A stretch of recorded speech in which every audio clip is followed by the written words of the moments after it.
Okay, guys, Ben with KCT here, and we're looking at the Strike Industries cable management sleeve. Now, it's a very simple thing, but this is the third time I've done this video, so we're going to get what we get. We're essentially going to do this on the casting couch of the gun world. You guys are probably familiar with that. But really, this is more to showcase how many cool sponsors you're going to be seeing in our upcoming giveaway. Can you count them all? Can you? We'll see. So, what is it? Well, it's a sleeve. Not that kind of sleeve. But it has a second sleeve here for your pressure pad. I don't know if you can see that very well. Let's do this. Yeah, there you go. And just slides over the forearm of your rifle.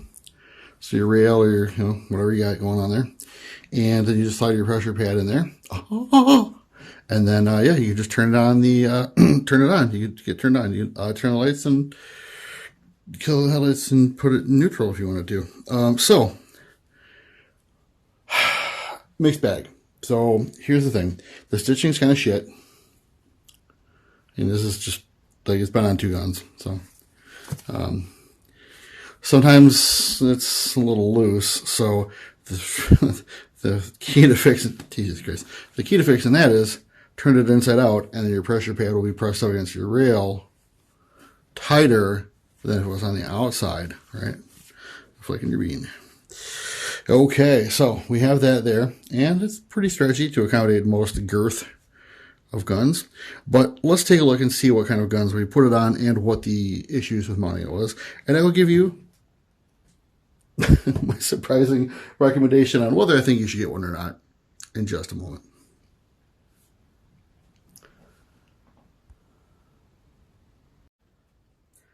Okay, so one of the first guns we put this on was kind of an M43. You've already seen that laying around before. And basically just went over the top. This is an old primary arms light. Came over the top of the handguard.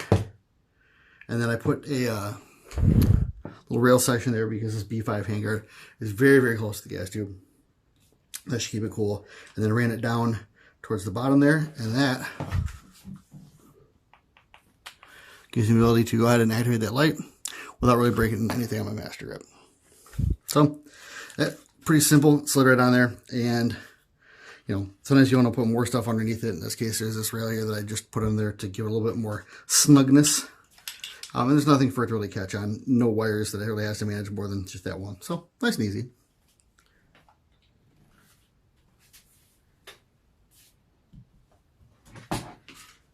Then, that's battery asshole. Now, you can kind of see here that we went underneath the AFG. And so what we did is basically took one of those rails. I got on like Amazon and stuff, right, $10, and actually has a cutout for running a sling underneath. Well, I just ran it underneath there, and then there's a little cutout for that. But you can actually just stick like a Dremel on the bottom of your M-lock rail and just Dremel it out so the thing can go through. Or you can just mount a piece of Picatinny and attach this right to the Picatinny and then slide this through behind it, which you like to do anyways. So right on top there, gives you a nice activation.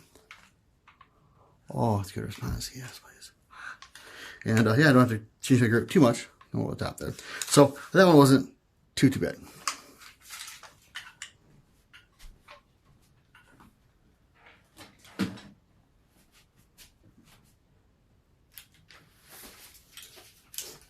And the last one. This is pretty simple too. So the guns with the long forearms or rail systems, they're pretty easy to do. So in this case, just ran it right in front of the hand grip there. This is a Nightcore Nightcore light and mount or pressure pad. So a little bit more cable there, and the pressure pad is pretty redonkulously thick, but it does give you yeah, what? Where is it? There it is. Ghostbuster strobe. So that one's really not that bad. And again, I just come over to the top. I can get whatever I need to get that going there. So that wasn't too bad. There is a fourth gun But you know what? I'm just tired right now. I don't have time to show you guys. But so it just slides right over for the most part. If you guys have a lot of vertical grips and things like that, it may not be as easy for you as it is for somebody else. But you just actually unscrew all that and then put the thing on there. So if the stitching is shit and they happen to be a little bit loose, and oh, the other thing too is that like they don't want necessarily like you get a lot of slop like that. So you know it's very, very easy to pop it off the rail or whatever else. So you still probably end up like using zip ties or even you know, razor bands, bite tires, whatever you get. So it's a mounting system that still needs another mounting system, kind of. And obviously, you guys know I'm a big fan of throwing on the flipped over rail ladders and stuff like that. I got a couple of videos out on those. So, long story short, and after all my rigorous testing, what do I think about these things? Actually, I'll be honest with you, I think you should buy them. They're less than $5 a pop. The multicam, I think, is $5. The black is like $4. So I got 4 of them shipped for like $20. It's not too bad. $22 maybe. And what's nice is that if you are a person who is shooting a lot and you are running a lot of lights and pressure pads, well, stuff falls off guns all the time. That's why I got invented paracord, and that's why it's on everything. So it can fall off. Being able to have a backup that not only manages the wires on there, but also gives you another place to put a pressure pad is really kind of nice, because you actually have that, you know, extra insurance of something that probably won't fall off the gun once the stitching gets out, but I don't think it will. So why else would I say that you should get these? Well, I think if you're a newer shooter and you're just kind of getting into the pressure switch game, one of the important things to note is pressure switches, they're expensive, and so are their mounts. Like I said, that's why I did a couple of them where you're just using a PMAG base plate and some rail ladders to make it essentially free. But it does cost money. I mean, look at anything from like Cloud Defensive. Awesome stuff, very expensive. If you're a newer shooter and you don't know what you want, you shouldn't be forking out $60, $70 for a little plate to stick your pressure pad in.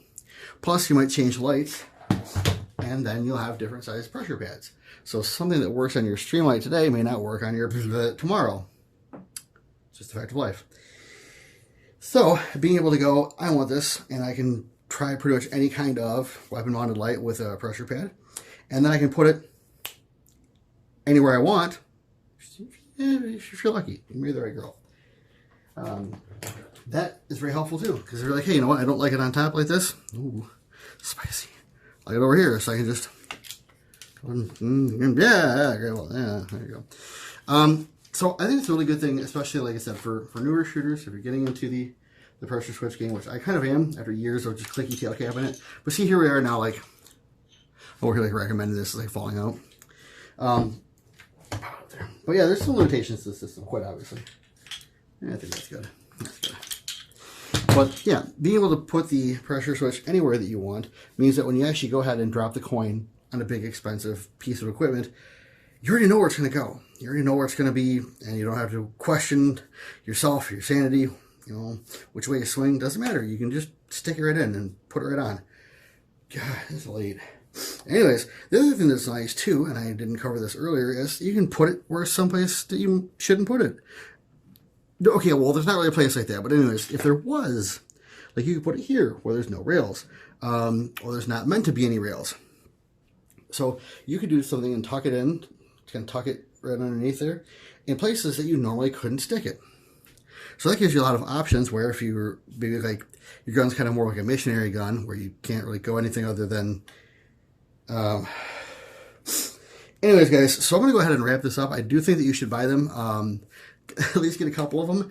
And also, you know, again, if you're, you know, a competitive shooter, things like that, stuff falls off, breaks all the time. It's very, very nice to actually have something to kind of back that up. So, guys, less than $5. I don't think you can go too wrong. The stitching shit, but I mean, you got a lighter somewhere. You know, just use that. Other than that, guys, I have nothing else for you. I need to go to bed. It's like 4 in the morning. I hope you guys have a great rest of your day. Check out this whole thing for sponsors. You will be seeing some more of those. I should drop this video tomorrow. So it'll be Thursday.